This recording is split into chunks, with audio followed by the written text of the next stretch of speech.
A jurista Janaína Pascoal, respondendo à matéria do Grupo UOL Folha de São Paulo, apontou que o site desinforma ao fazer uma manchete que não corresponde nem ao conteúdo da matéria, nem tampouco às respostas dela.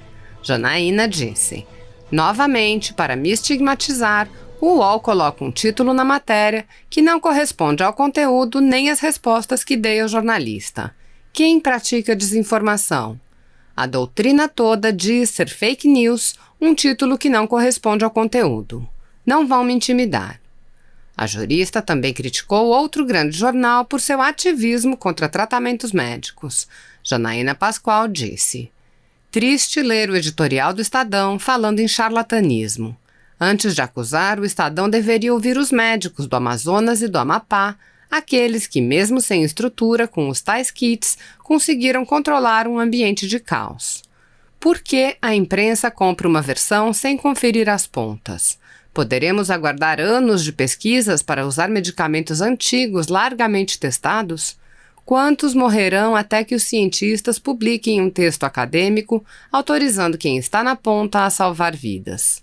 Por que o Estadão não pergunta a razão de os hospitais privados medicarem seus pacientes no início dos sintomas?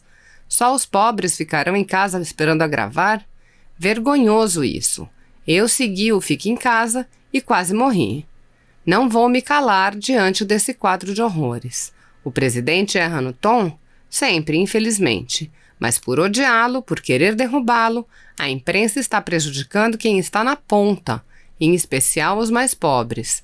Eu tenho nojo desse discurso, nojo. Tão violento como obrigar um médico a prescrever é constrangê-lo a não prescrever. Ouçam quem está na ponta. Ofensivo falar em charlatanismo. Falamos de médicos que se arriscam para salvar vidas.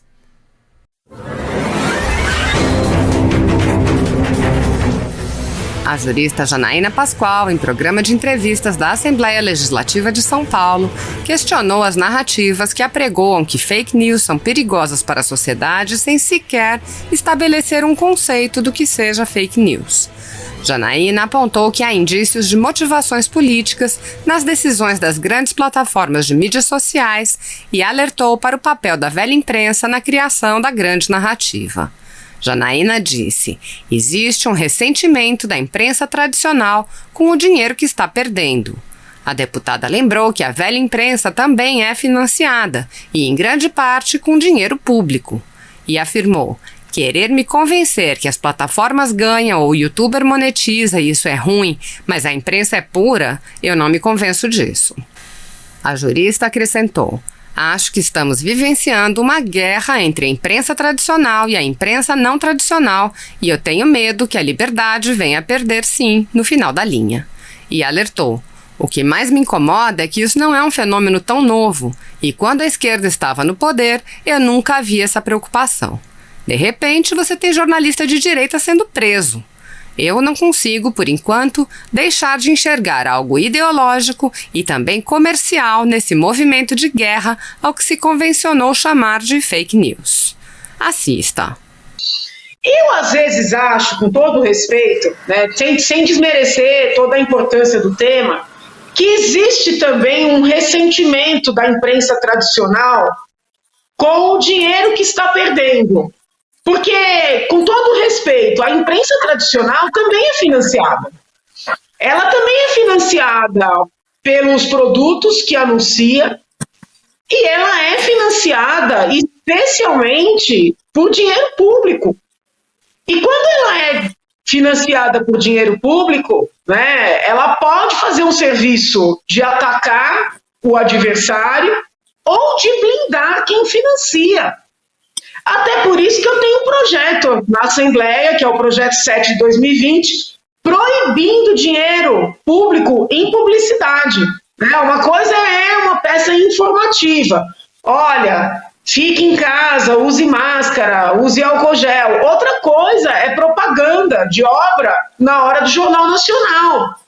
Então, assim, querer me convencer, né, de que as plataformas ganham, ou o youtuber monetiza, ou pede lá um depósito na sua conta, não importa se é a direita ou a esquerda, e que isso é ruim porque alguém financia e que a imprensa tradicional é pura, né, eu realmente não me convenço disso. Né, eu não me convenço disso. Acho que a imprensa age muito com esse interesse no dinheiro, sobretudo o dinheiro público.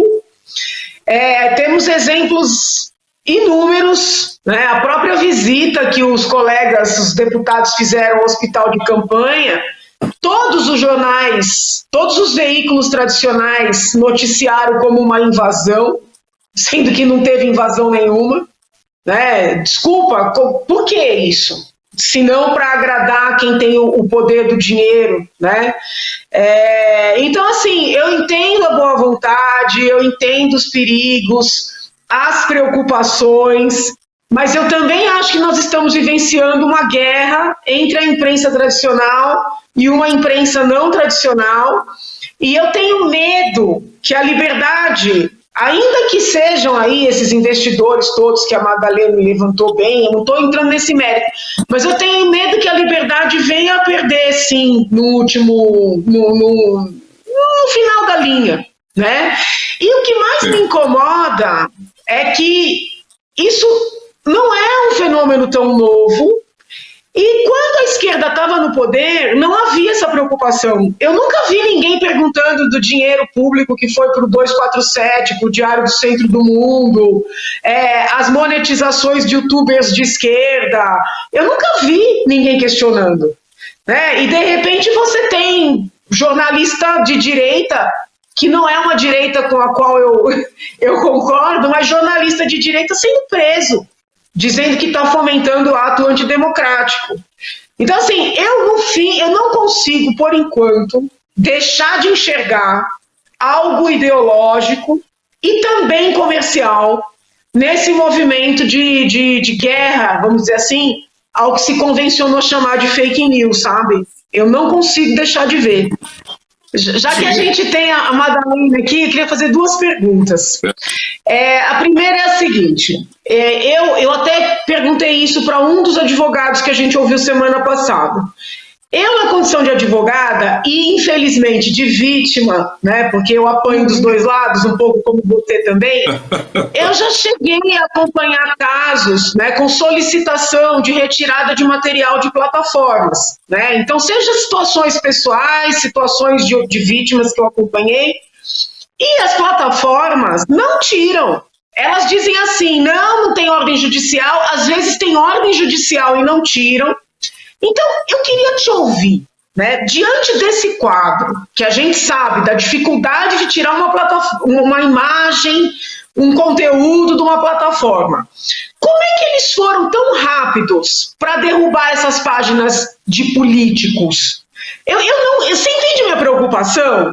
Às vezes você tem situações envolvendo assim, material Por exemplo, eu orientei uma tese que trata daquele... né, que a pessoa desmancha um namoro, aí a pessoa que foi abandonada não se conforma, pega um material íntimo, joga nas redes. É difícil conseguir tirar isso das redes, sabe? Alega-se tudo para não retirar esse material.